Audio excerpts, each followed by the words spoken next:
Mrs. Cummins, Mr. Giordano, Mrs. Naughton, Mr. Naughton.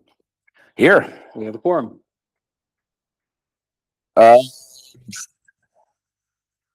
I get a motion to approve the above executive resolution for Franklin Township Board of Education adjourning to closed session to discuss personnel, wherein the length of time for the executive session is expected to be approximately 30 minutes, after which the meeting shall reconvene and proceed with business wherein action may be taken. Can I get a motion? So moved. Can I get a second? Sylvia and Allison, and all in favor? Aye. All opposed? We are in executive session at 5:32.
portion of the meeting of the Franklin Township Board of Education to public session at 6:01 PM.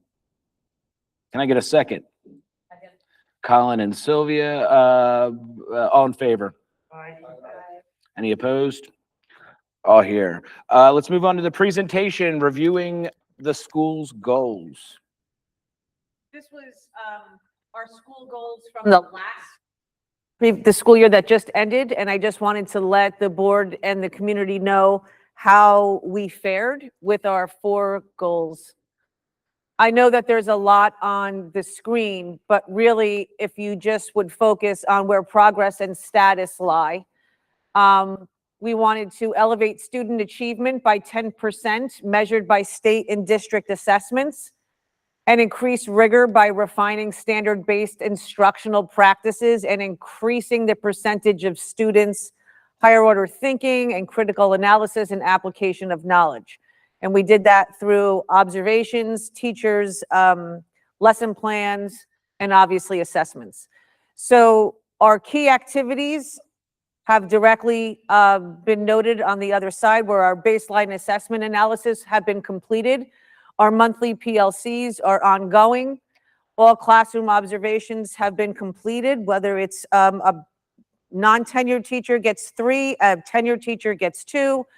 There were data team meetings and professional development and our targeted interventions, which are ongoing. And again, I just want to remind you that this was the last school year. Yes, I'm sorry. I'm sorry. It's a professional learning community. It's PLCs. Sorry about that. Thank you for pointing that out.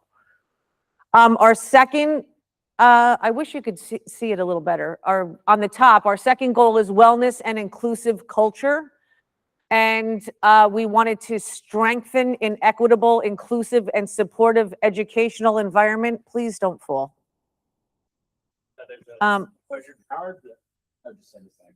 It's perfect. It's not, it's distracting. So our progress and how well we did that. Our baseline wellness assessment. Oh, thank you. A little more, hold that. Thank you. Thank you. I was about to rip that thing right. Completed in December. Our MTSS, which is our I forget now. Thank you, multi-tiered systems of support. Thank you. Are ongoing and have been ongoing all through the year. Thank you so much. Our staff wellness initiatives are completed. We had a few throughout the year. I had mentioned one last month, which was the honey tasting. Monthly student check-ins are ongoing. I did not send out the mid-year survey analysis, so that did not get completed. But we did complete the final wellness report and submitted it to the insurance company because that's where our grant is from. So all but the mid-year survey analysis, which falls on me, was not completed. Our third goal for finance, facilities, and technology. We wanted to reduce the technology department's non-instructional operational costs by 10% through a full review and integration plan while enhancing district financial efficiency and long-term sustainability by creating a district long-range facilities plan. We've met all of the key activities for goal number 3, and our technology department is continuously ongoing through the summer, actually, creating what needs to be updated and how we can update it and what we can eliminate. And our last goal for last year, our community partnership and governments, we wanted to foster a strong collaborative partnership between the school district and community, enhancing educational outcomes and encouraging active participation. So you can see we've completed or ongoing, and again, I have to get better with the surveys. That's on me. I did not send out the stakeholder communication survey mid-year to get feedback and data, but I do have one that I have created that I'm planning on sending out at the beginning of this school year so I can get stakeholder feedback. But all of the other activities we've either met or will continue to ongo throughout the school year next year. So those are the 4 that we set for ourselves last school year for the 25-26 school year. I think we did okay, with the exception of me on 2 surveys. I think we pretty much crushed it. And then moving forward into next school year, we have already set with the entire administrative team, have sat down and combed through our new 4 goals. So many times we have worked on this and reworded, and the full goals are in front of the board that I copied and sent to you. Our student achievement, we want to continue achieve 10% or better through our standards-based practices. This is a new one, solely just MTSS. We dismantled what we currently had and are rebuilding the program so that our students can get behavioral supports, academic supports. There will be professional development for the team at the beginning of the school year, and working through tiered interventions. MTSS looks like a triangle, and tier 1 is for everybody. And then tier 2, it moves its way up the triangle for some students that need some support. And then tier 3 is at the top for the smallest group of students that need real intervention.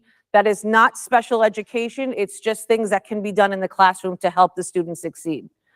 At goal 3, our SEL, which is our social emotional learning and our cultural inclusion, we would like to improve positive behavioral outcomes by 10% and ensuring every student and family feels seen and valued.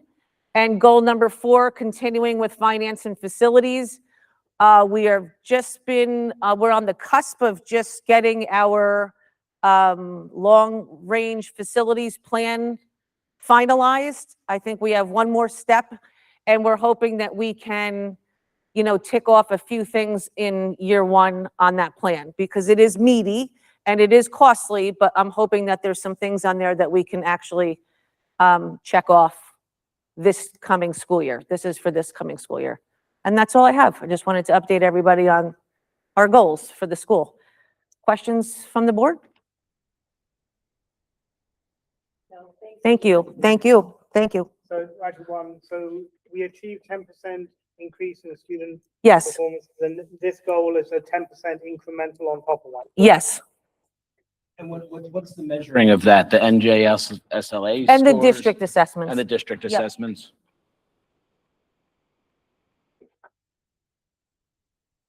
Okay, any other questions? That's pretty positive stuff. Hey, thank you for all the work you did. But yeah, you almost had 100% except for those 2 things you didn't do. Yes, I do. Real bummer. Thank you again. Better. Can I get a motion to approve action item 7 alpha? Approval of minutes. Let's just, can I get a motion? Allison, can I get a second? Second, Colin, all in favor? right? All opposed? Fantastic. Moving right along. Oh, well. Oh, it's Right, me. right to the Back start of the Jen. show. Back Me to again. Okay, Super boy, excited. people get tired of it. First, we would like to thank Mr. McGarry for, this is his first show. And also, I just wanted, yes, definitely. Thank you to Mike. I'm sure he's gonna have more fun. And I know he's gonna kill me for saying this, but he is on vacation this week and came back just for tonight, and then leaving again tonight to go back to his family. So this is dedicated and devoted. Our construction is moving along. We've had a few bumps along the way, but we are working tirelessly here and hoping that it will be completed before the school year starts. I'm going to remain hopeful that that happens. Our 12-month employees are hard at work preparing for the new school year. Proof that the summer break is just a rumor for some of us. I tried to be funny there. Okay. We have filled all but one of our open positions, and that's not true because today we just filled the position and that person is on our board agenda for approval. We are working on redesigning our website to be more user-friendly, and at some point we will get there, hopefully sooner than later. There have been some online, I don't even think I told this to Mr. Cecil yet. There has been some online like workshops or webinars or something that we can take, and I know that 2 people have already taken some of them. So Mr. Cecil is helping us with that since that is his background, and Hannah Stevens and Sean Reyes have been working with Mr. Cecil, so thank you. So over countless minutes, days, and weeks and months, this board has painstakingly combed through and edited our board policies. So I just want to say a thank you to the board for your commitment, and we know that it's a heavy lift and a lot of months of reading and editing and all of those things, so thank you for that. And then also with heavy hearts, we share that we lost Kim Schuler 2 or 3 weeks ago. 2 weeks ago? 2 weeks ago. 2 weeks ago. So we extend our deepest sympathy to her husband, Steve. I think that's all I have. Way to end it on a positive. I should have ended it on a positive note. Sorry. Yeah, sorry. Let's move over to Gary with his first school business administrative report. Right now in business office, everything's wrapping up as we roll over the fiscal year. As everyone can see, we have a lot of construction projects going on, as Mrs. Quino mentioned. And on the agenda for tonight under finance and facilities, we have a couple of usual things: approving the transfers and the bills list. There's one change order that has officially come in up for board approval tonight. And also a move to amend the previously adopted motion regarding change orders, basically to allow the BA to approve change orders to a different threshold, to hopefully avoid any potential delays over the summer as we work with our tight timelines. That's it for me. Good one for the summer. We'll move on to my report. There's a PowerPoint presentation on the policy bylaws first reading, but I'm actually going to push that to the very end so it's connected with our discussion. It's summertime. There's not too much to report. The one thing that I wanted to say to everyone was that North 100 and Voorhees has been approved for their SREP grant, which is the School Regionalization EP program. There's definitely an E word in between those 2 words, but the long story short is that the state granted the grant. That's better. There's a better way of saying that. I think of a sum of $172,000 to conduct the study with the idea of bringing all of the local sending districts that signed up for it.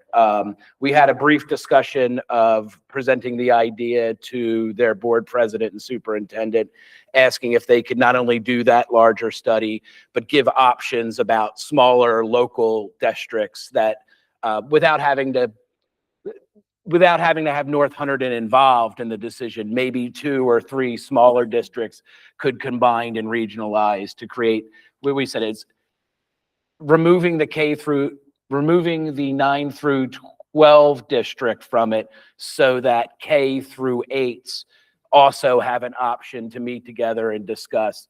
But we've had conversations with a bunch of people, but we can't move anywhere without the regionalization study. No one's willing to take conversations any further. But I think that's fantastic news. And believe it or not, that's all I got. Public comment. All comments should be directed to the board president. The board will not respond to complaints from and to school personnel unless the chain of command has been followed without satisfaction. Furthermore, the board cannot respond to any complaints from the public directed at any district employee or student, as the board must protect each employee and each student's right to privacy. Those wishing to share comments during this portion of the meeting are asked to sign the register at the podium and state their name, place of residence, and group affiliation, if applicable. Public comment shall be concise and to the point and shall not contain abusive, defamatory, or obscene language. Each speaker will be given up to 3 minutes. Any takers? We got one. Just, it was a, Sorry, how do we just, oh yeah. just yeah, can you I state know, your name? Sandra and- Marzo. So what you said about regionalization, if you could, when you get a chance at some point in the meeting, if you can clarify, if you know, so they were approved of the grant for the regionalization study to be done.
It's Elizabeth Seal.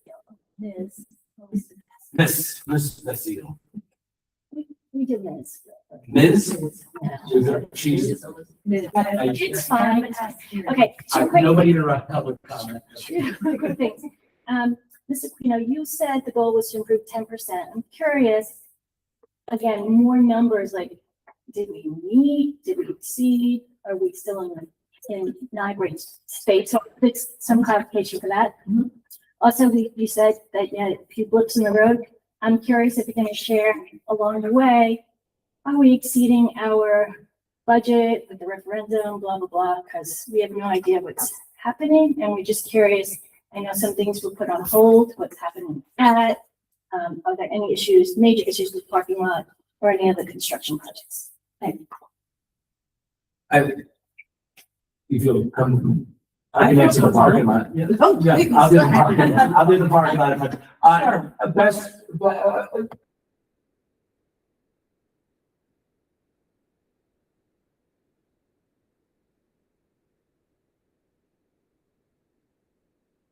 that we really face in the interior, and tell me if I'm wrong, is a load-bearing wall that the door support. That added to where the average numbers that come in for that, but we're aware that's going to happen. No, I actually would say, correct me if I'm wrong, we're kind of on track. Yeah, I think we're on track. There are a couple of potential change orders that we haven't gotten an official for yet for the interior work. Same with the parking lot. There are some minor things, just, adding a section of sidewalk somewhere to account for things. But, it's just definitely something we're keeping an eye on and see what develops as the project moves on. I would elaborate and say that there's some things that are popping up in here and there, but nothing that's out of the norm for such a large project that's going on. It's half the wing of the school and the entire perimeter of it. Everything seems to be pretty in line.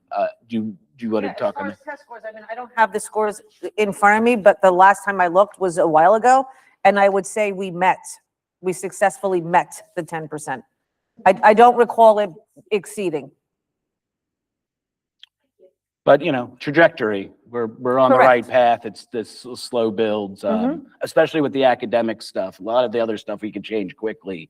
That type of stuff takes time. In my professional educator position, in my opinion, I just, anyone else? Okay, then we'll close public comment at 6:20. We'll move on to finance and facility. That's my end. Mr. McGarry gave a pretty good rundown, budget transfers, bills list, pretty standard household item, what's the word I'm looking for? Household items, housekeeping. I almost knocked that out of the park. The only thing I wanted to elaborate on, and it kind of pops out of the agenda, is that we're increasing the approval on the change orders from 10,000 to 50,000. And I think that deserves a little bit more better explanation. We're kind of in crunch time with a lot of these projects. You're talking about our kindergarten, pre-K, and the parking lot. If something pops up that needs to have a change order, Mr. McGarry can't move on that if it's over $10,000. And that would require us meeting for a special meeting, voting on it. He has our trust and faith on everything. It keeps the same overall limitations of $50,000, but it doesn't compartmentalize him. So one might cost 15 grand, and he can do that without pulling the whole of the board and the community in. And that's more just to keep the ball rolling, because they're in the thick of it. They're the only way out of these projects is through them. So there's no retreat. Other than that, I think that's it. Can I just add too, that Please would do. be discussed, it would be sent to finance committee as well. Like, that's not, they would be made aware. I'm sure we would get an email that it's that's happening happening. too. You Yes. know, and also too, if all of a sudden you walk in and you see a Cadillac that's attached to the kindergarten class, you know that he didn't spend the money right. So it's pretty self-explanatory. I think that's it. Does anyone have any questions? Any questions from the board? Great. Can I get a motion to approve action item 12, Alpha through Echo? So moved. I'll give that one to Colleen. Can I get a second? Jeff.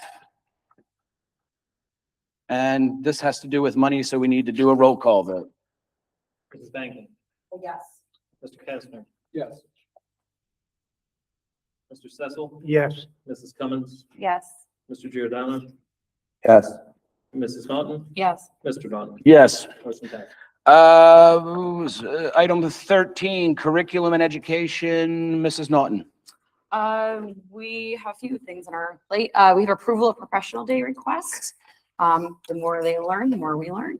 The next item is B, approval extended school year program location, which is currently happening at North Hunterdon High School. We have C, approval of the 26-27 IDEA grant. I got you. Individual Disabilities Education Act. It's just handing in our paperwork and accepting the funds for that. The approval of the salaries to be paid by federal grants. That's just taking the IDEA funds grants and giving them to selected staff. We have approval of the 26-27 ESA grants, Elementary Second Education Act. The same as the first is approval to send grants and receive the funds. And lastly is the approval of tuition received students, and that's accepting tuitions from district kids. So easy peasy this. And the one thing I just wanted to point out is that was what Mark was talking about, and the programs that Mr. Abramowitz put into place. Those are 3 kids that are returning to school.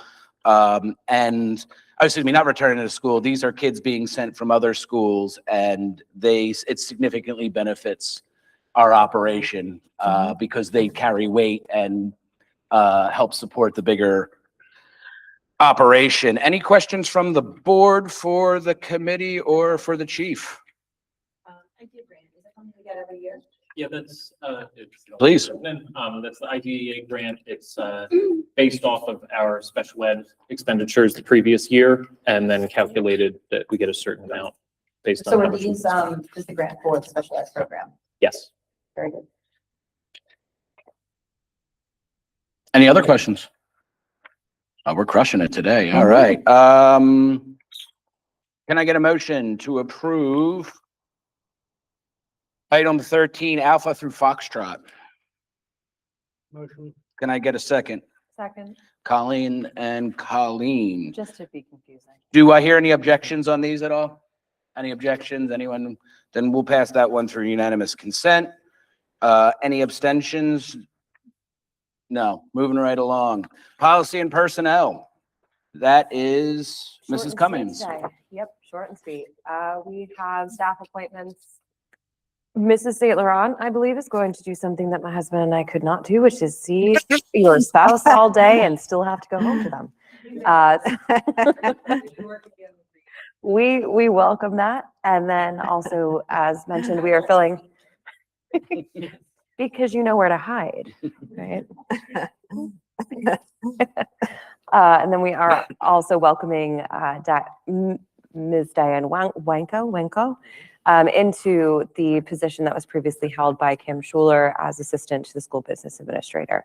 So welcome to those new employees. And then we will be inviting Ms. Alexander to spend some time in the group of folks that is doing curriculum writing this summer. And that is all we have for this month. Any questions for the committee from the board? The one thing I just wanted to point out is that was Mr. St. Laurent is he's a highly experienced teacher. He has is. some days. I won't date him. I don't know how many years he's been doing it. He's but been teaching a very long time, 19 over years. 20 years. So 20 we're years. bringing in some veterans into the school too, which I think is notable. Yes. Because the majority of the hires that we bring in are first timers. Take it as it is. Any other questions? Great. Can I get a motion to approve action item 14, Alpha through Beta? Allison, can I get a second? Second. Sylvia, personnel, roll call vote. Mrs. Bankin, Yes. Mr. Kastner, Yes. Mr. Cecil, Yes. Mrs. Cummins, Yes. Mr. Giordano, Yes. Mrs. Naughton, Yes. Mr. Naughton. Yes. Motion passes. Rolling right along. Communications, Mr. Cecil. Yeah, so this one's fairly light. We did spend some time talking about the upcoming change in the traffic patterns and how we can communicate that effectively to the parents and the community. Also, how we are going to, what actions can we take to make the launch of that go as smoothly as possible. So there will be some communications coming out from Mrs. Aquino. We'll also continue during the summer, just to keep pushing this out on Facebook and other platforms, just to try and raise the awareness that this change is coming and make sure it goes as smoothly as possible on the first few days. I do want to mention Please. that I met with Officer Dave today, who will be the sheriff's officer that will be starting with us in September full-time. He came to visit today. I asked him to stop in so I can show him the lay of the parking lot and the traffic patterns. And he, of course, will be here on the first day of school, but I did ask if the sheriff's department could send someone else just to help us in the first few days with traffic. And there was discussion of reaching out to the PTA and to, We didn't Board get that members. far yet. okay. Yeah. Oh, hey. We didn't get that far yet. If you know a guy. Yeah. I think the thing is to not only help with the directional thing, but to kind of make this an exciting, it's the first day of school, full new parking lot. The place will look really different. Sure, that's exciting. What's that? Yep. Yes. Yes. Yes. Yes, Bubbles. I believe you have obstacle courses you could bring to. Actually, I think Rory in one of those like bright orange construction One of the vests. best. Yes. I don't think you make Rorys in my size is the issue. But just to build on that, and I hadn't known that you'd talked to the sheriff's department, so thank you. We did just talk about the possibility of a second officer, one at each entrance, just to, again, make things move as smoothly as possible and help minimize any disruption. Not permanently. Not permanently, just right. those first few days to make it Yes. go smoothly. And just for the idea that the entire traffic flow of the parking lots being completely reversed. Yes. So that's will be a big thing. Anything else? Any questions for the committee? Oh, we're crushing it today. All right. Township Committee Liaison. Township Committee Liaison. That's me. I went to the last meeting. I gave an update of the school, some of the big changes. We gave an update about the construction that was going on, and we extended a thanks to the community for all their financial support and their support. We got an applause. Oh. I had to fish for it a little bit, but the school definitely got, not a standing ovation. We're working on that, but definitely an ovation. And the talk around the school is very upbeat. When you go to the township committees, they talk about the place very differently. And I think that's definitely worth noting. Jeff joined me. They applauded for him. We clapped for me. They probably did. That's fair. That's fair. Yeah. I'm not going to argue that point. But that's it. Other than that, there wasn't really any business pertaining to the school district. Hunterdon County Educational, any questions on that? I'm sorry. Fair enough. Hunterdon County Educational Service Commission, Ms. Bankin. Perfect. They didn't meet, and that's an easy one. Moving on. Item 18, board matters and new business. The first one up to discuss is music programming. Chief. That's me. I have two things that I would like to bring to the board's attention that I am looking into. I'm going to start with the bell schedule first, because that might be a little easier. For sure. We're going to a 10-period bell schedule this year.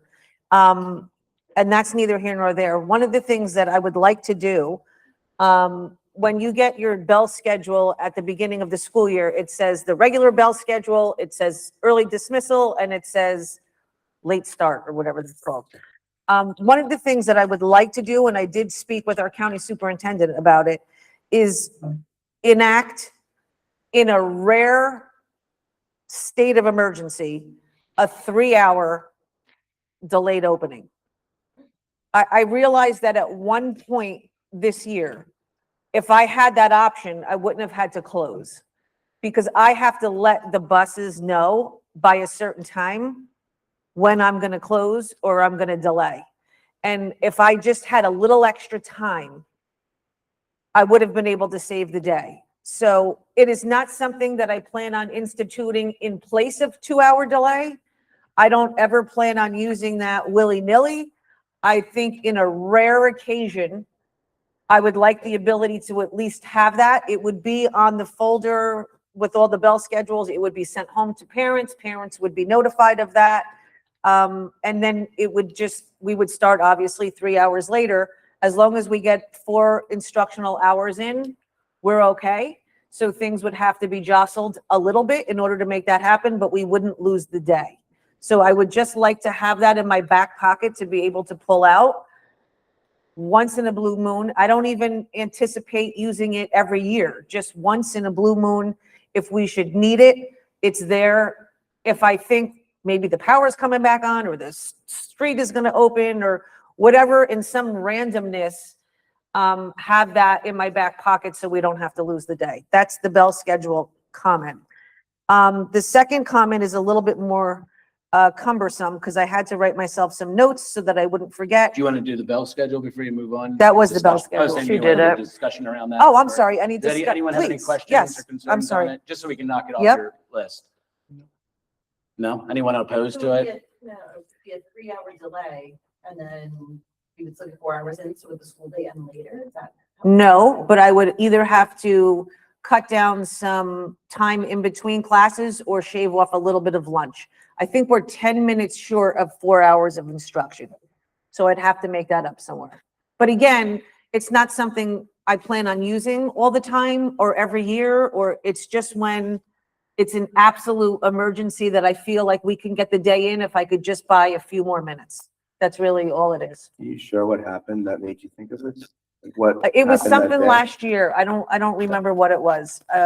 Maybe it was the power, maybe it was the weather. I don't remember exactly what it was.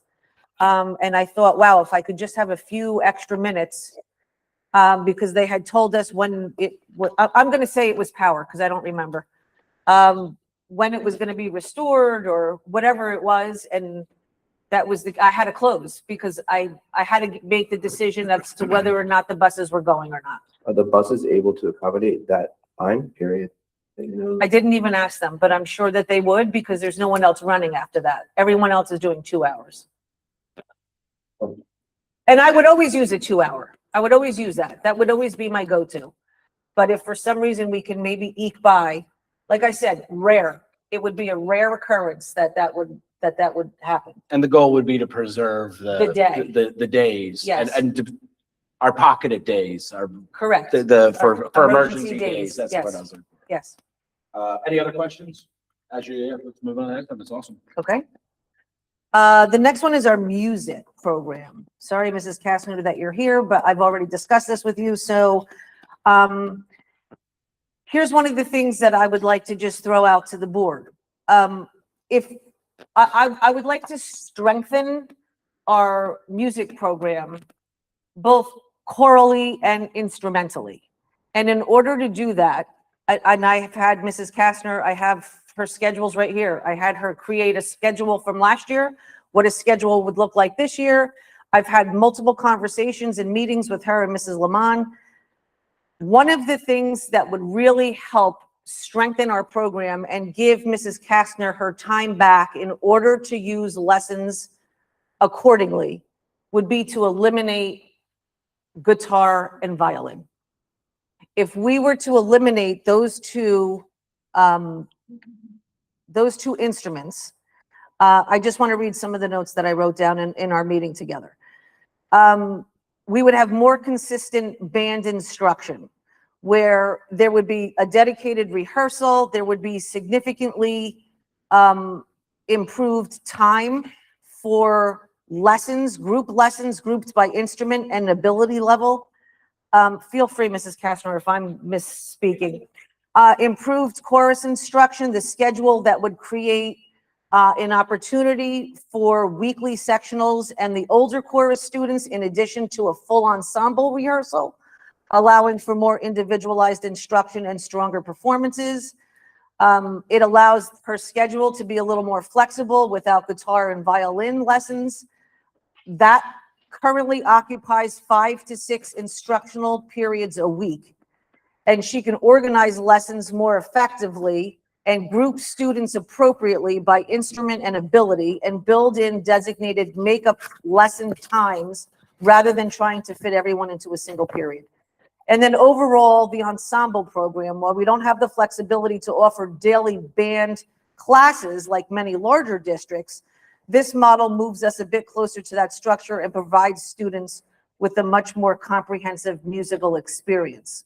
So our goals and objectives would be to increase instructional time for band and chorus students through a combination of small group instruction and consistent ensemble rehearsals, and improve student achievement by grouping instrumental students according to instrument family and ability level where possible. Any questions? How many students at the moment are taking guitar or violin? I have 12 in guitar, and violin always maxes out. It's about 30. I'm sorry, it's 30? 30 kids taking. 30. It's how many violins I have. I think it's 27 to be completely honest, but. I'll give opinion and I have a question on it. The violins are adorable, but at the end of the day, because of the amount of kids that we have, it's more of a novelty than gaining any real educational value from it. That's not a knock. I'm just it's the entire program, and I think it was long here before Mrs. Kastner. It's preparation for a photo shoot. And that's just my opinion.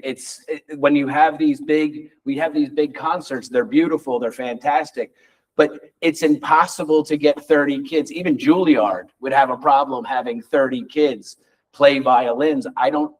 I think it's adorable. I think it's very sweet. It was something nice for the school, but I don't believe that there's enough educational value to it when it comes to building a love of music. And two, these programs that we have, the schedule that she's running is the best way. It's like it's like a 3-person program. The amount of options that we have, you need more teachers to run this type of offense. And I think it also streamlines it down. Well, the things that we do lean into would have better improved results. And I think that the music program is more about building a love of music. I would rather a kindergartner use a xylophone than a violin, unless they show a very specific talent towards that. But that's just my opinion of it, based off of what they're saying. Anyone else have thoughts? Guitar and how many kids? Guitar is open to 4th through 8th. This past year it was 4th through 7th because none of the 8th graders signed up, and it's 12. Are they renting their own guitar? We had 5 usually. So this is a case of, we have one person running the music department, and the recommendation of the administration is to focus the offering to provide a higher service in a tighter band. Yes, Rather than spreading thin and not achieving what you want to achieve. correct. And I would also argue that the teacher, and forgive me, I know you're in the room, task saturated by the amount of instruments and classes and things that are expected So to the be current program that we have, when I looked into other schools, the program is usually ran by 3 different teachers. One who does just orchestra, one who does choir, and then you have the school teacher. Our music teacher is doing a phenomenal job, but she's doing the task of 3 different teachers. So I'm sure at one time, once upon a time ago, we maybe had 3 teachers, I don't know, but now she was inherited this solution.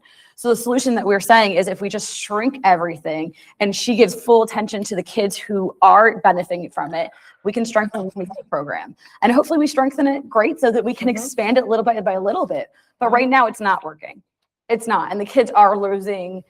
They start off guitar because guitar is the coolest instrument of all the instruments. That's why you have a lot of kids joining that. Violin, my eyes went this big when I saw the violin. Franklin Township has violins. Of course, everybody signs up for it. And then when you get into the program and you're actually going to all these concerts, you can see where the missteps are. It's not there. The kids are not achieving the full potential that they could for a music program. And if there were 2 people in the violin program, if there were 4 people in the violin program, when you talk about 30, I don't even know how we have 30 violins. Little kids, the smallest of us. I would still, I mean, for the picture, still do a picture day where they're holding violins, so we still get the same vibe of things. But when it comes to the educational value, I agree with what the chief is saying and the committee. Any other questions? Jeff, please. I think the fact that it sells out so quickly kind of speaks to that it is popular. I mean, I don't know. I mean, it kind of feels bad taking away from the music program. And I mean, they are learning I mean, full disclosure, my kid is in the violin Fair program. enough. But I mean, I mean that the violin is hard. It's my wife played it for a while as well. It's the hardest instrument in the world. It's difficult. There's Yeah. no frets. I don't know how they do it. But I mean, it is teaching concepts that are important. Can we incorporate that into the curriculum of the music program, like as like a class? They do it in January for whatever, yeah. Violin, you mean? Yeah, because I kind of do incorporate those concepts into like different instruments, like valuables and percussion type instruments. But I could, I mean, it happened. Like as a part of like curriculum, you're teaching them like all different instruments and what you do, and they have hands on the violins. You just won't be instructed to do a whole performance and a whole section for it. It'd be part of her normal everyday classroom experience. How, if I may, and I don't think anyone's been in the room here long enough. How did we get 30 violins? I don't like the most expensive. You got to go back like many Yeah, someone presidents in the ago to get 1940s that There's go always answer. up here with a story. wagon and just dump a bunch of violins. We together. traded a bunch of cows for them. Yeah, oh, gotcha. 100 in deals. Yeah. Got it. When I was hired here, I was told that somebody donated 30 teeny tiny violins to the school. So that's all I know. They were here long before me. And Fair they're, enough. so they're small, so they can only be played by kindergarten, first or second grade.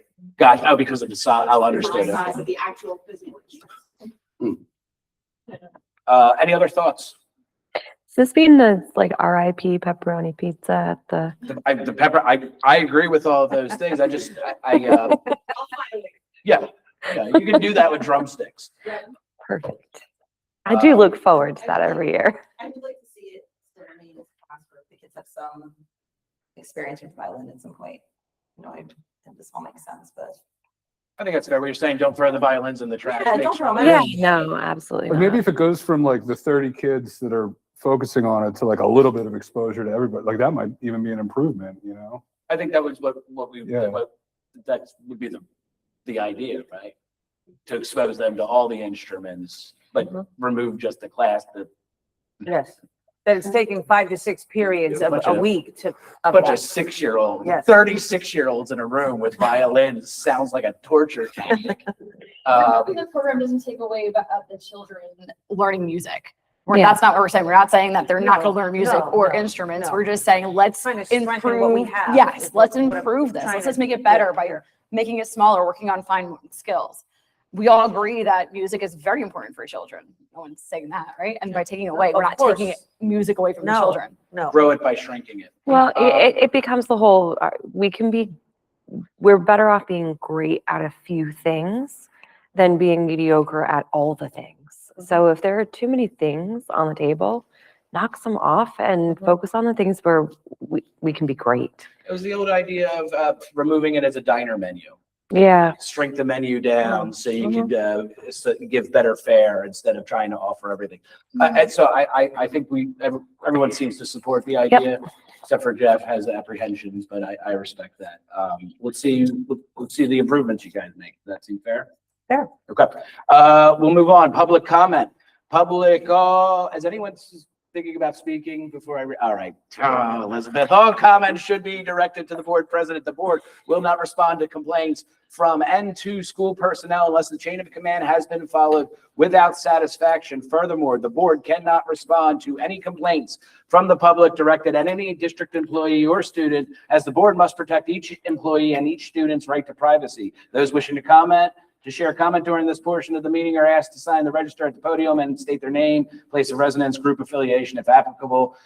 Public comment should be concise and to the point and shall not contain abusive, defamatory, or obscene language. Each speaker will be given up to 3 minutes. Ms. Seal. 3 things. 1, no violins and no whatever. What are the other instruments that actually the school has that you're all going to be focused on.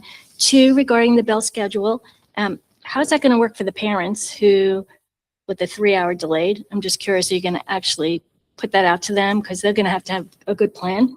And 3, I know you guys have tried with the communications area to get the e-blast from the township, but we haven't seen it coming out for the Board of Ed meetings. They haven't been sending them out, so. No, just the e-blast that there's a meeting. Remember, we were going to get it. I thought a while ago you said, oh, we'll get Christine Burke to send out an e-blast saying the meetings are happening so more people could show up. Well, you can lead a horse to water. Okay, I'd so say that's that at wasn't the end part of the comment. plan? Yeah, I just want to make sure we actually, that's the end of That's your it. Mhm. Yeah, we can speak to that. Because they had done it once or twice, so. So we had been focusing on communicating the outcome of the meetings, but we can certainly make a request that on the Monday, once the agenda is sent out, if they can forward that. It's a totally fair request. Yep. Yeah, we'll do our best on that. That was the instruments and the bell schedule. Bell schedule, absolutely. All the parents made aware of that way up front when I send everything out, and let them know that this would obviously be a rare occurrence. But this is what the bell schedule would look like. When we send out the bell schedule for the regular day, early dismissal, delayed opening, and rare occurrence, 3-hour delay. And the reason for it, in order to save the day, rather than give up a day. I think the other question was about Instruments. I think it's all of them. I know there's- Every instrument. Own or what instruments we're offering? You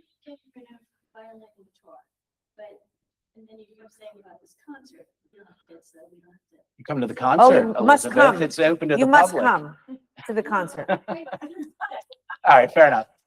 How much is it? But I'm so it just runs the like every other. I just thought I would do flute phones or No, so they have beginner band and then a dance band, and it's your normal like the flutes, saxophones, percussion, string instruments, drums. There's a blues drum, there's cymbals, there's Mhm. everything. Yeah. The best answer is everything. They have everything. They really And they do. can choose between instruments or singing. Or both. Or both. Yeah. Yeah. And the violin program was only kindergarten, 2nd grade. The band and chorus chorus is 3rd through 8th. And band is 4th through 8th. I will, let's close. Oh, please. Oh, please.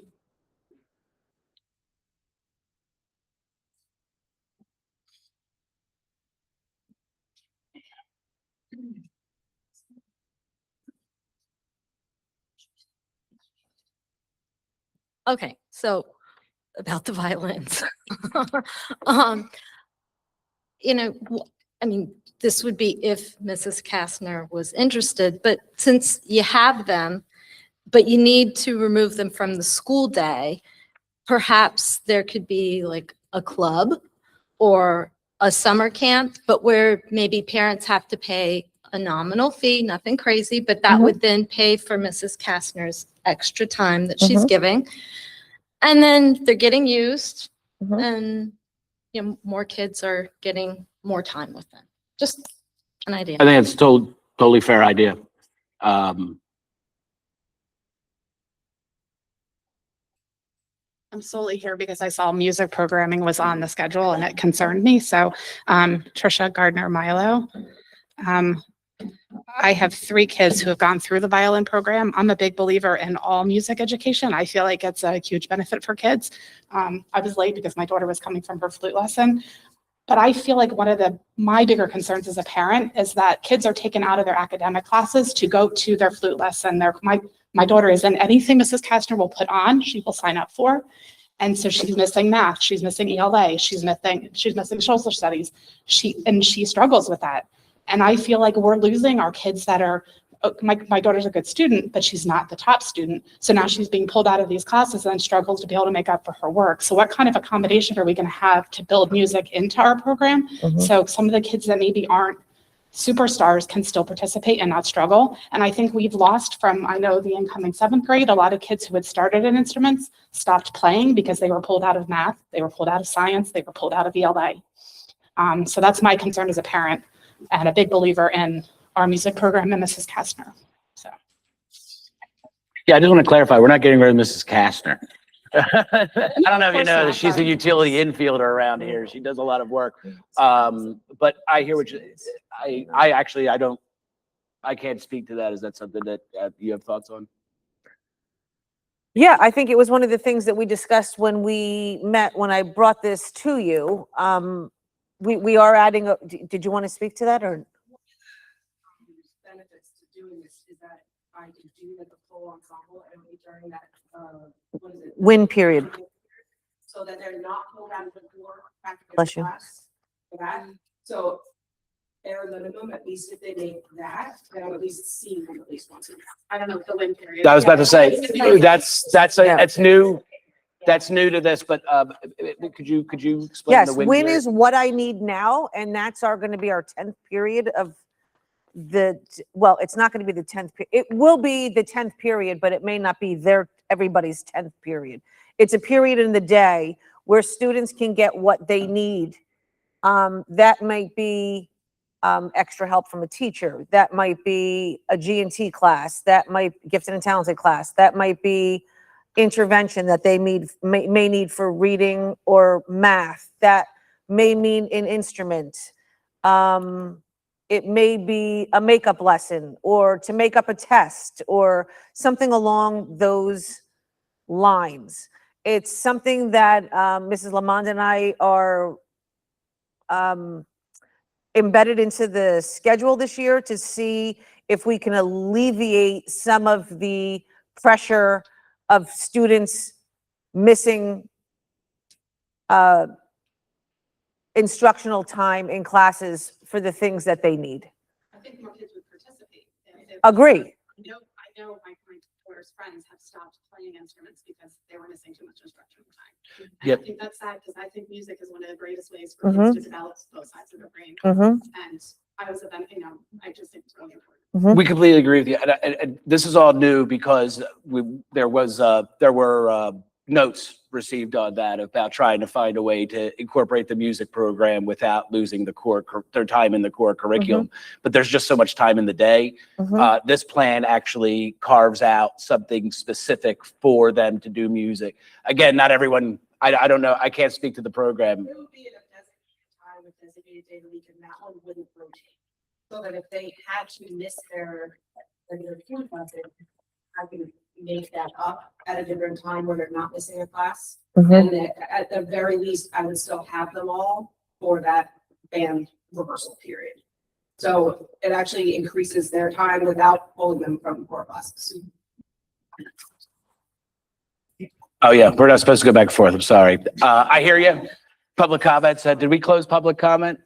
Hold on 1 second. Did we close public? Did I close that?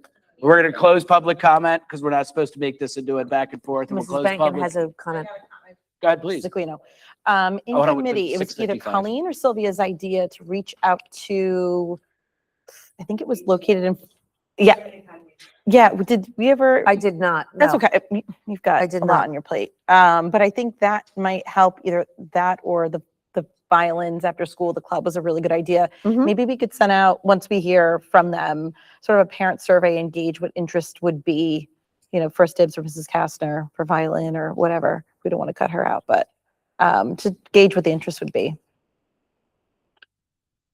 All right. Any other on that? Sorry, I like going back and forth with people. I The know. customer, I think that's a great way to do it.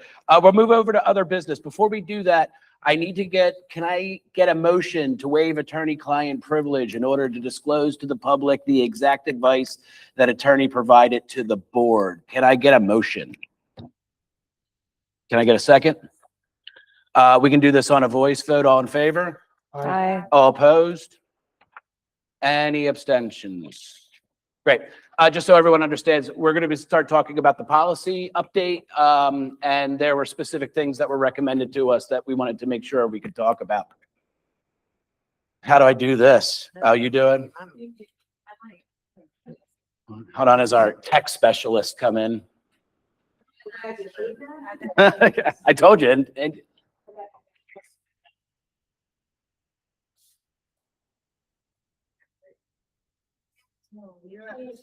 didn't change it.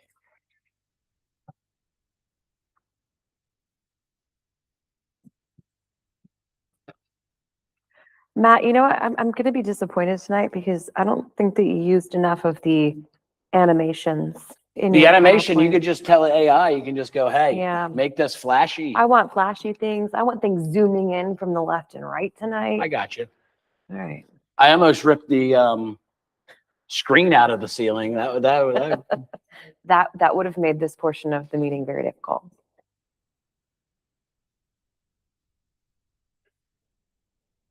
You did it. But I don't think you can click through that. You have to go through the slideshow. Yeah, that's in PowerPoint or that's in PDF or Yeah, if you download it Hold on. and open it. Okay, well, how about open I it. stand here and you, Yeah, but it has to. Hold on, I just did it for you. Download it. Sorry, guys, technical problems. How do I take it out of this and put it into? And then you just open that, right? sure. Boom. And then can you enable edit it or put it in presentation mode? I would've said Hit that from first. beginning. Enable it. No. No, No. you just go to slideshow. Oh, gosh. Oh, You're is that right clicking I'm a on the Mac menu guy. bar. Hit this. There we This is go. remarkable. This is why you guys keep me around. Yeah. Hey, Matt, when did you age 20 years? Who, me? The Yeah. moment I walked into this school. This is a laser pointer too? All right, Franklin Township bylaw and policy book overhaul. We're going to give you a presentation and some of the information behind all the work that went into it.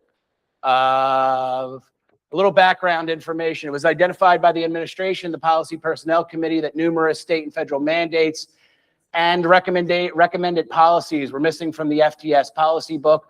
Other sections were outdated or referenced outdated guidance. Administration later discovered conflicting iterations of the policy book.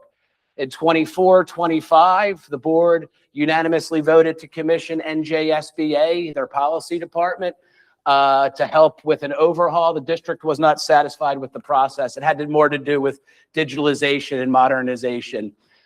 In the 25-26 school year, the board unanimously voted to commission Strauss Esme as policy consultants to recommend on an overhaul and a modernization. The process that went through so far, and it's not small. Strauss Esme reviewed the existing books in June 2025. First round administrative review of draft 1 policy samples was October 25. Policy consultant rewrite and draft submitted. Second round administrative review. Draft 2 was made available to all board members in April of 26. A legal review of any questioned policies or recommendations took place. And then the board committees discussed, reviewed, edited, and advancement of the policies to the board. That took place during May and through July of 26. That involved all 4 committees: finance, facility, policy and personnel, education and curriculum, who took the brunt of it. There was a lot of, and I guess we're a school, that totally makes sense. And our strong but mighty communication committee. Final committee chair sent notations to the policy consultants for finalization. And we're right here at first board reading, discussion, and adoption vote that's taken place tonight. If approved by the board, we will move on to the second reading and discussion. And the plan has always been to adopt the policy book by opening day 26-27 school year. The numbers behind the policy book. And I thought this is an interesting way of talking about it, because we can't go through the entire policy book and debate each individual thing. But just a glance at it, in the new proposed policy book, there are now 330 sections, total sections. 57% of those are non-mandatory. 43% of those are mandatory. Of the 337 policy sections, 62 of them are new to the policy book. 85 of them have been significantly modernized, and 190 of them had minor structural changes like shall switch to must, switch to the, those types of things, removing of references to high schools, things of that sort, or it was unchanged altogether. Of how the 62 new policy sections break down, 46 of them are completely new policies to the school district. 16 of them are reorganized or reclassified, brought together from existing ones. And of the 62 new sections, 42 of them were mandatory. Of the 42 newly added mandatory sections, some addressed recent requires, while others reflected requirements that haven't been in the written policy book for approximately 5, 8, or 10 plus years. A better way of saying it is that 44% of the entire policy book is either brand new or significantly modernized compared to the way that the old rule book was. The policy book wasn't just expanded, it was significantly brought up to date. And these numbers I put here are compared to the manual, the policy manual on the website that the public can see, parents reference, just as a disclaimer. There are substantially new themes throughout the FTS policy manual, philosophical changes to the way that the board believes that, if voted on, that the board believes the school should be ran. It favors digital record keeping over paper records. It focuses on intervention and support over discipline alone. It leans on verification over top of trust. It sets the line for preparation and prevention rather than reaction. And it leans on consistent documented procedures rather than individual discretion. The better way of saying it, it brings from a policy book that documents rules to an operating framework that guides the decisions of the administration and the staff. This is how we believe the school district should be ran, and that's the way that's been sewn into the policy book. Since we can't go through all of them, I'll talk about the 60 of the 62 new policy sections. Here's a few of my favorites in order to start the conversation amongst the board. Employment history review. That requires the district to investigate applicants' history to prevent hiring individuals with prior misconduct. Student threat assessment teams, you can kind of guess what that is. They put a team together in order to prevent conflicts and problems from happening or dangerous situations. Physical restraint and seclusion. This establishes statewide rules for limiting when staff may physically restrain and seclude students with disabilities. Requires training, documentation, and parental notice now. Needless public labeling speaks for itself. Suicide prevention speaks for itself. Dyslexia screening, electronic surveillance, they all kind of speak for themselves. Electronic communication, staff electronic communications, 3283. It regulates digital communications between teachers and students, which is an important one in this modern day that we live in. Independent educational evaluations defines parental rights to independent evaluations in special education disputes, and student records modernizes the student record privacy and parental access requirements to them to make sure that everything is digital. Of the 85 policy sections that are significantly changed, I'm pointing out, I'll call them my fave 5. Maybe that's a better way of saying it. These are my fave 5s. The discipline, student discipline and the code of conduct is being changed up. Discipline is far more structured and procedural now. It sets procedures for investigation, documentation, due process, progressive discipline, and intervention.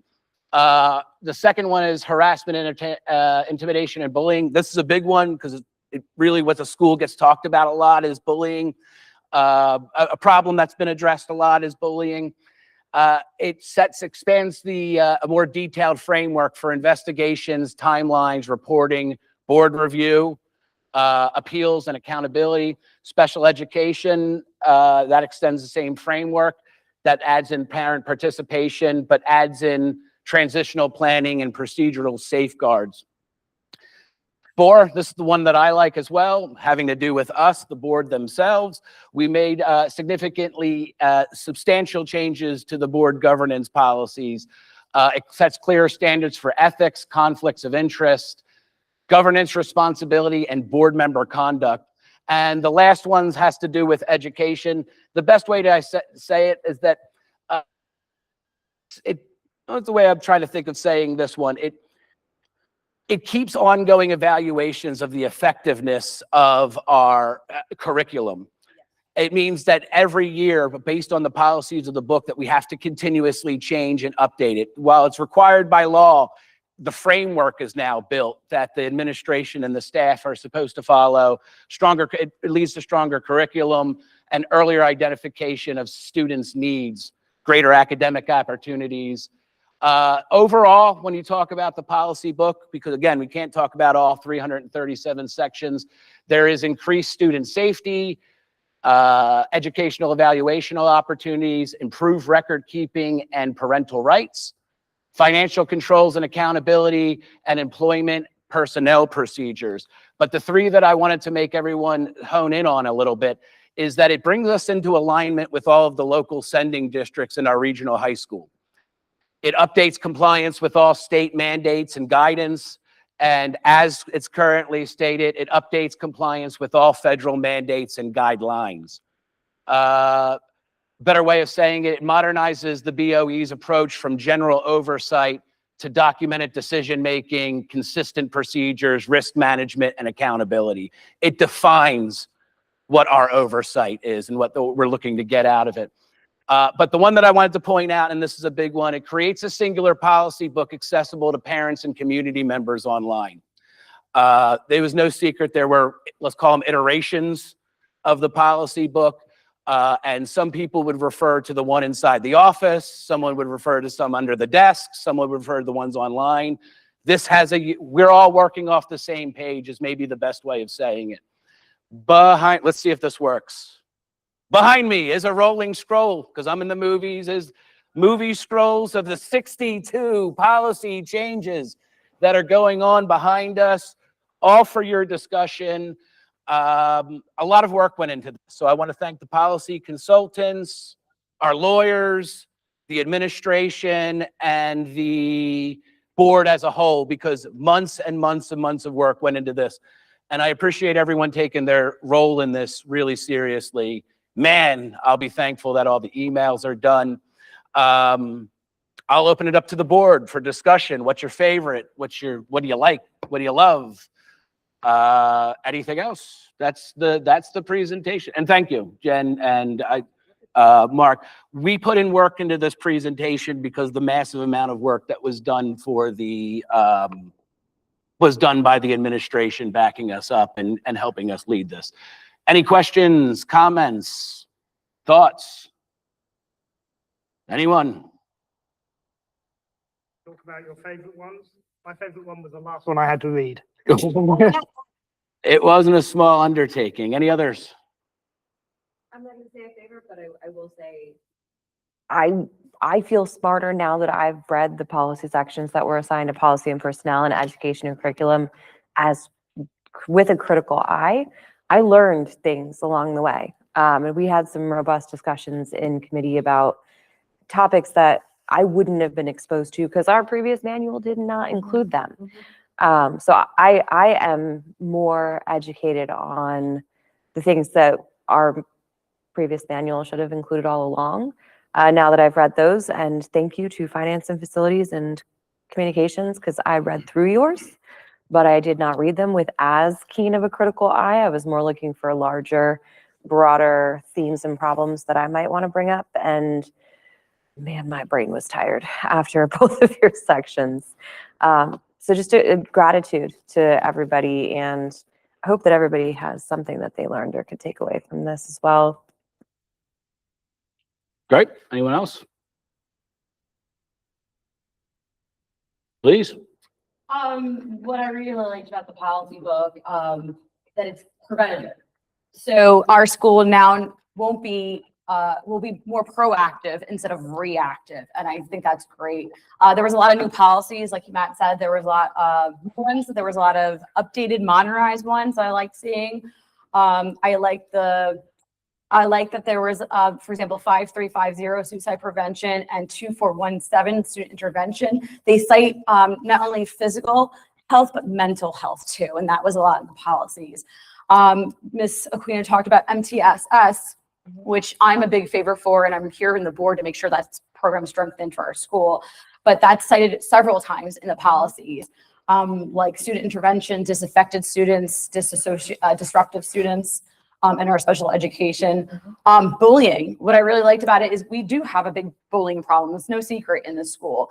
And this book does not there's not just one single policy in regards to bullying. There's several that put a framework for bullying.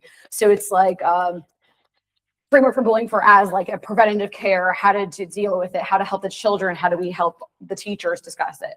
A lot of them I wanted to point out were my favorite were the 8461 report violence, vandalism, and HIB. 5541 anti-hazing, which establishes same-day reporting and immediate investigation, which I think is great. 8465 is a new one, which is the bias crimes and bias-related acts. So I think these policies are great, and I think that they will serve all the children really well.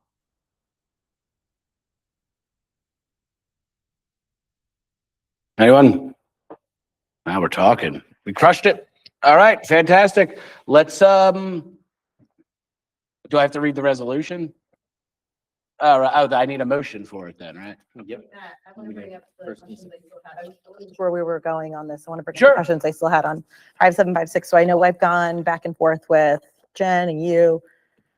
The two outstanding questions I still have about that policy, and we got the revision from Mark. Wednesday was our meeting? Or Wednesday, Tuesday or Wednesday. So the no affirmative clause was removed, but the policy still doesn't give guidance on when administration should bring parents into the conversation. And then my other question is regarding, is there an existing policy that would complement this policy in terms of requiring parental consent or notification when professional services are rendered? Sure. And what came to my mind was, one of my children for like reading, professional services, or speech, I'd want to have the choice to do them privately so they're not taken out of school or whatnot. So I'm assuming that we have a policy on hand, but wanted to make sure that it applies to this as well. I could hop into for those specific questions. What was the first one? It was the one was the no affirmative duty was removed, but we don't have anything in place. And I understand schools got in trouble for saying must, and we've talked about that. Sure. But administration should, or it's kind of like leaving a hole open to, therefore, there is no guidance either way. Sure. When administration should loop parents into the conversation sure. Those are the first one I'll address is the affirmative. What is it? The word affirmative. No affirmative duty. There's no affirmative duty. At the recommendation. This is the 5756 transgender policy. We reached out to the attorney to give us best advice as to what we should do. He suggested removing the sentence that staff has no affirmative duty. It still points to, you still have to point to state guidance as to what to do, but we removed that just because it really became the hot topic sentence of the entire of certain policy books. For what you're asking about specifically when faculty can reach out about specific things, the wording inside of the policy in of itself is word for word what the state guidance says that it is. The only time that litigation has gone through where it was actually, what's the word I'm looking for? It was litigated. Litigated, and the courts have made it. And the court made a ruling on it, is when any school district put in the type of wording that you're recommending. I hear what you're saying, just on an interpersonal level, but when it comes to the district, we can't be adding wording inside of state guided policy recommendation. What's the state guidelines. Board of Education guidelines and guidance. So the current guidance, the state guidance includes no affirmative duty, but we took it out. So then it just leaves a hole as to what. Well, in absence of it, and we did Yeah. that because some folks had concerns about it. We removed that, but we also added in parent Yes. to the record. So parents have access to all the records. But we're playing a funny game when it comes to modifying Department of Education guidance. I hear what you're saying on that, but we can't set those types of parameters because that will open us up to litigation.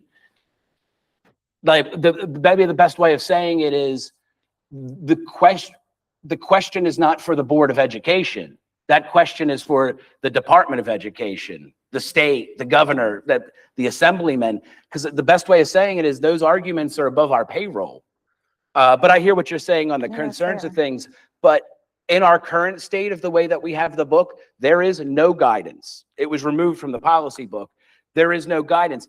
And I'm not a professional educator, but in absence of the policy book, administration and staff should follow specifically what the state guidance says. So we're kind of removing the entire thing creates liability is maybe a better way of saying it. Yeah. It's just about having something that does provide some kind of guidance. Otherwise there's nothing. Oh, I in there. completely agree That's with all. you. Yeah, no. It's not about Yeah.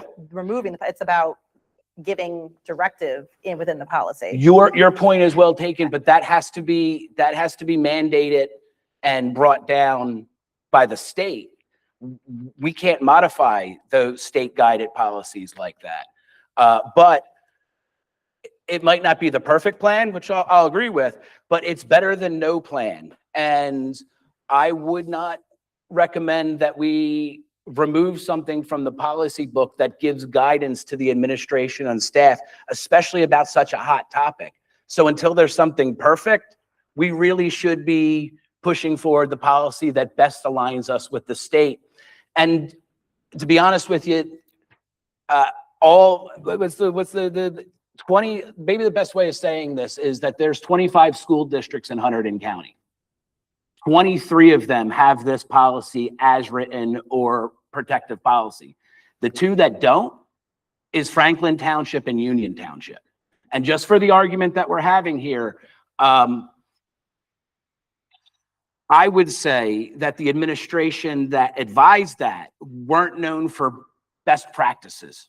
So what I want to do is lean us as far into compliance and being in line with our greatest neighbors and our feeding district. But I hear what you're saying. No, it doesn't answer every question.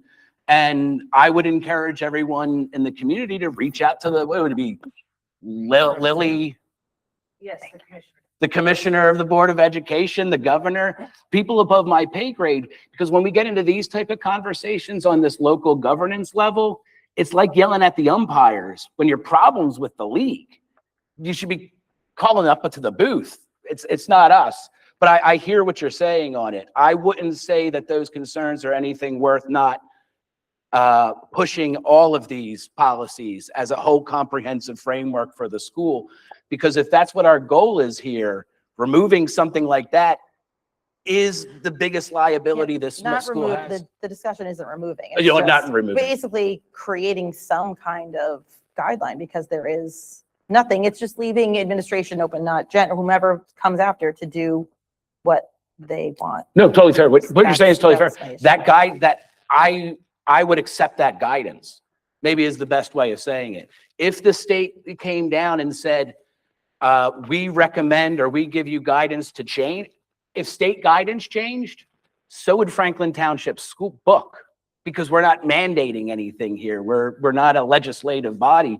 We're kind of a compliance body. We have to get ourselves in line.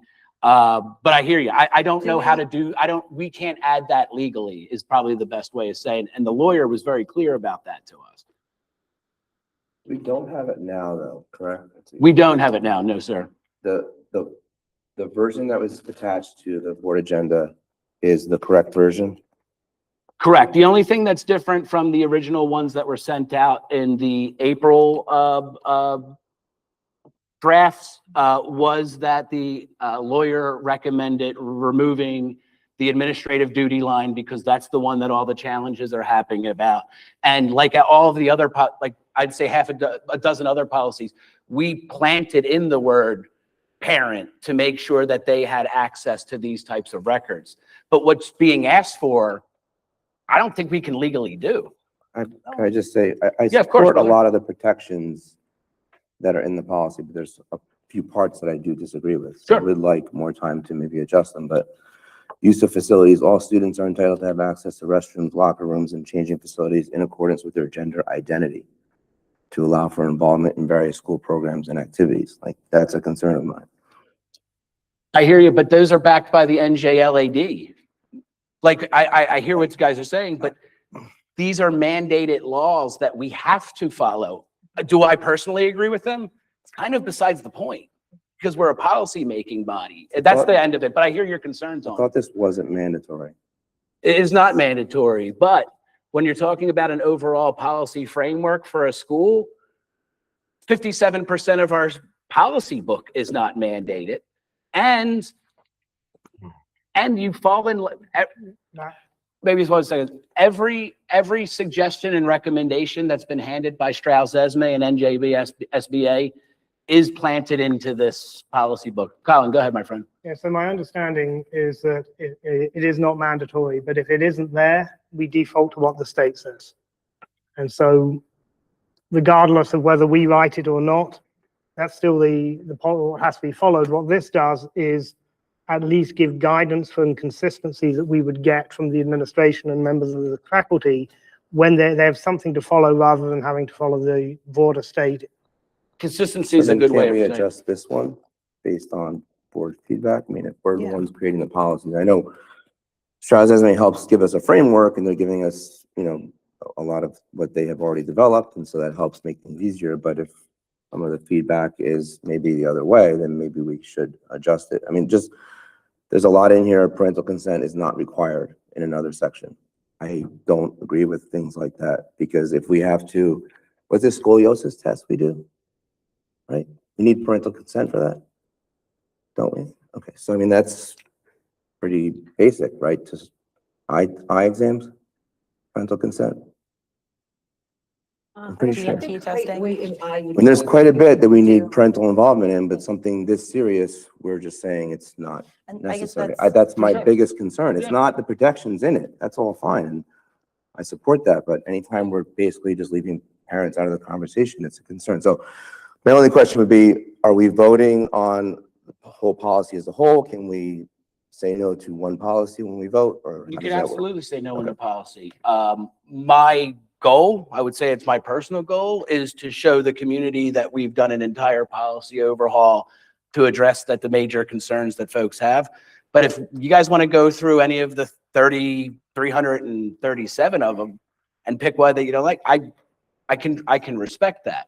But Jim, I just wanted to hone in on some of the point, some of what you said. I hear you. But once you start digging into those things, that's what opens us up to liability. The only lawsuits. The whole point of us too, though. What's that? It's kind of the whole point of us as a board is to dig into them. The point of our board, otherwise there's no point. We might as well just take whatever they give us and just say, yeah, sure, why not? Like, that's maybe kind the of the better whole way of point is saying for us it to do it is together. There's a code of ethics, right? We're just having a conversation on this. The number one thing on the code of ethics is that we will uphold and enforce all laws, rules, and regulations of the State Board of Education. My point is, how can we not do that in our policy making? This is what the state's telling us to do. It's not Every mandatory, policy. though. What's that? It's not mandatory. It's not a mandatory policy. That's the fair. thing. So that's where, like, people lean it's on that, not, but we should kind of come together and. the thing with that is we have to talk about liability, right? You're right. It's not a statute or a regulation, but the local school districts have to comply with state and applicable federal laws. The New Jersey Department of Education's guidance reflects what the department's interpretation of how the districts should address those legal obligations. Our bosses essentially lay out very specifically, and to the point of what you guys are discussing, the policy is a word-for-word interpretation of the guidelines, which is the Department of Education's reflection of the law. I don't know how to inject myself into that. Nor, I hear what you're saying, We talk about the parental rights end of things. Holy crap, the amount of work that we did to inject parental rights into these policy books. But parental rights doesn't trump what the board's goals and mission are. You have to balance students, teachers, staff, the taxpayers, and our legal obligations. You can't remove one and put the other one in threat. If we remove it because we think it should have more parent build into it, then we're ignoring our legal obligations and the taxpayers' end, because that's what will get schools sued. Does that get what I'm saying? Like, we're not a Department of Parental Rights. We're a Department of Education. The first two things that we swear on our ethics has to do with following the state rules that the Department of Education tells us. And two, students, kids, despite what their ability, race, creed, sex, and social standing are, I don't know how we remove those raisins from the bread without putting ourselves in legal jeopardy. The best thing to do for when it comes to the district's protection is to have a policy book that 100% aligns with state and federal guidance. I hear you. I just can't, if I don't fully understand how it applies and where parental consent would be required on the professional services end of things, I can't, so I still don't understand. And I haven't been given clear instructions, so I'm at a I would loss. point you to the guidance, because it's word for word the guidance of the state. There's nothing. What policy do we have in place? Like, for example, we were just talking about all the testing and the parental consent that is needed for literally anything in the school. Would that apply here? Not according to the state, our bosses. The assemblymen have more power over this than we do, to be honest with you. So Would you like to chime in? Just to jump in on the DOE guidance, the mention of parental consent in the guidance, it says a school district shall accept a student's asserted gender identity. Parental consent is not required. So, I mean, I would read that as if a student says, you know, I'm identifying as whatever, or I want you to call me this, the school's required. Parental consent is not required. That is not where I was looking for parental consent. It was particularly around professional services rendered that's mentioned. Okay. That, yeah, but I hear you guys. I want everyone to know, I don't take any of your opinion lightly. I definitely hear you. it. But my end of this is to put the school, at least I would say my personal end, not having to do with the board, the president's seat. Man, we should push this. There were over 62 new additions, 85 things that were out of date. We're losing. This should be more of the entire policy book is something we're celebrating. The conversation breaks down to one specific policy, one sentence of those policies. And I don't know what to tell you. Yeah. I really don't. Do you have more to add on it? No, just, just that, you know, that part that I read from the guidance is the same as what's in the policy. I don't know, just because I know you raised concerns about professional services. I didn't know if you saw something in there that there was a particular bullet point about professional services, something about professional, services, or how it was worded.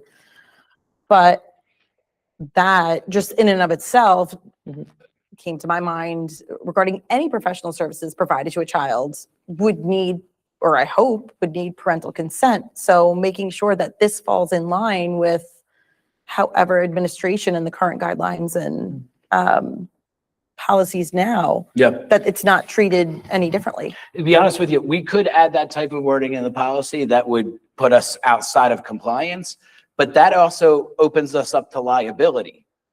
Because if we do promise that the administration and staff are going to do things that are against the state law, now we're all in the frying pan together. But where is it against state law? I mean, it isn't in the guidance. It's in the guidance, yeah.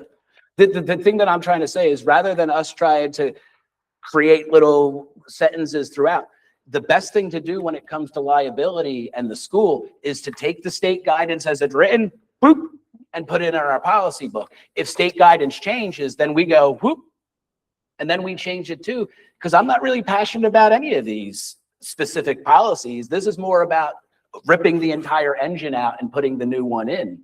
I would just advise that we don't remove specific things, especially one that has to do with mandate, with guidance, excuse me.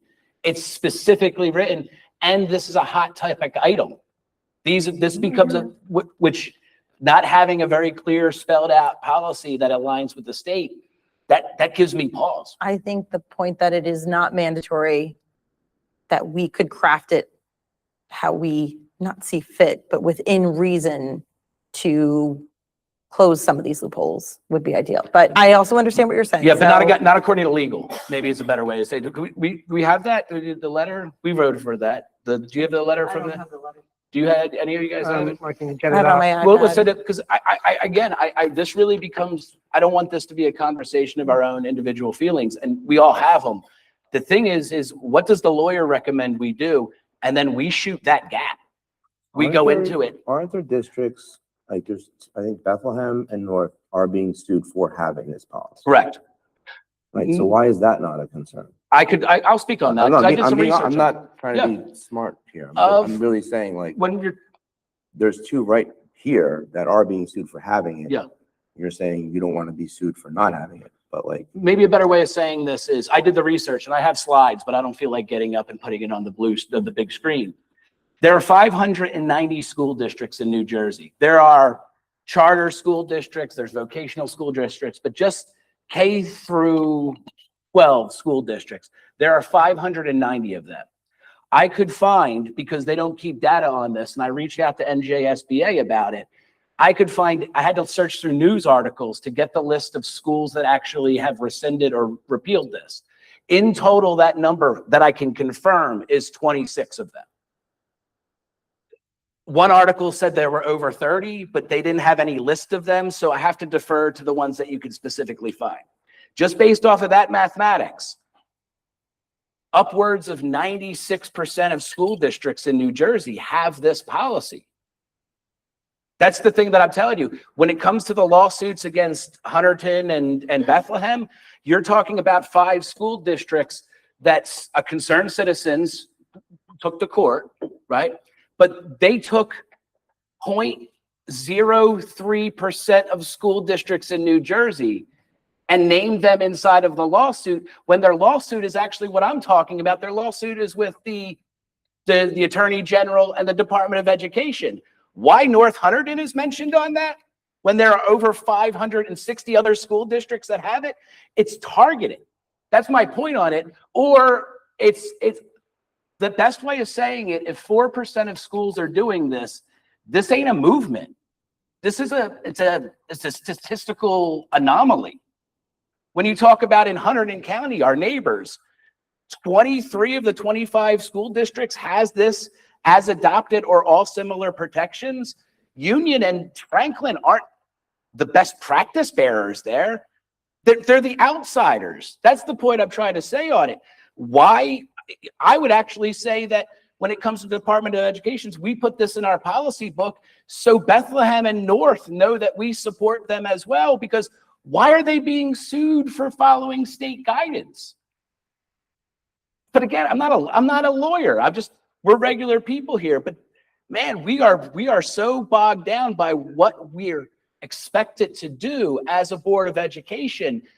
And these types of conversations aren't those. We just inject it into our policy, we move on, and then we celebrate the bullying stuff, the record stuff, the parental rights stuff, everything else, because I'm not here to make a statement, but I totally hear you. Anyone else, guys? I want to keep the conversation going because I think it's worth having. And I want the community to know, like, our goal here is to make us as good as everybody else. And I need a really good argument, or I need a really good piece of paper in front of me that says this is better written than what the state tells us to do. Well, even if it was better written, yes, there are certain school districts that are being sued at this point in time, but realistically, that lawsuit could bring in, more honestly, another 560 odd districts, whatever the total amount is, because very well said. All of the districts are carrying this policy. If we get sued, it's because someone has decided to target us for following statement guidelines.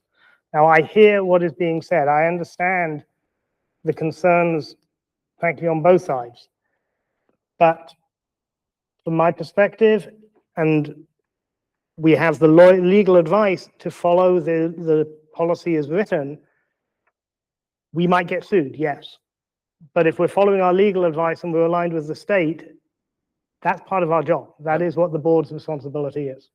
Maybe the best way to say it in the research that I did, we're around the 510th largest school district in New Jersey out of 590.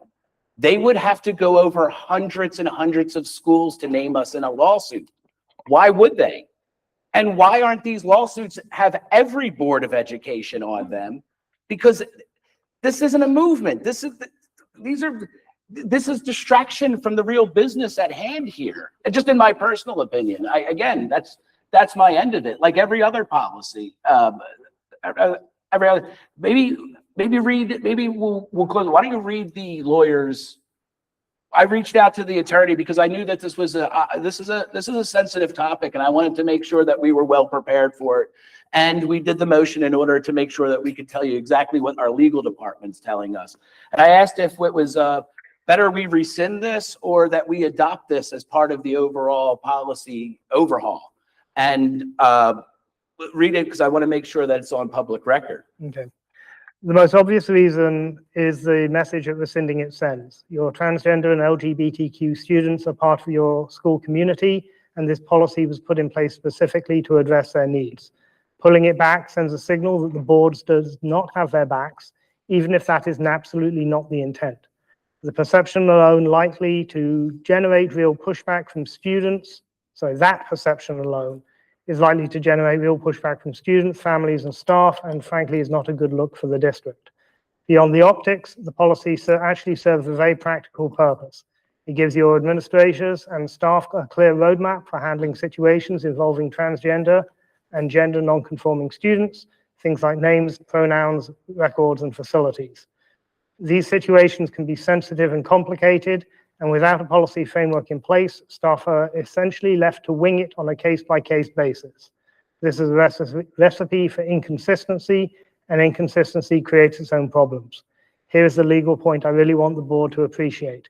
In New Jersey, board action is judged by whether it is arbitrary, capricious, or unreasonable. When you are operating under a written policy, it is harder for a parent to make that argument stick. The policy shows that the district has thought through these issues, established consistent rules, and is applying them even-handedly.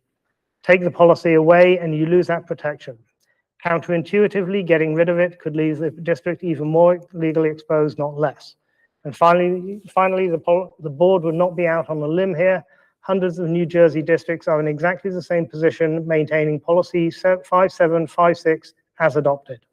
The Attorney General has not gone after any of them for simply keeping the policy in place.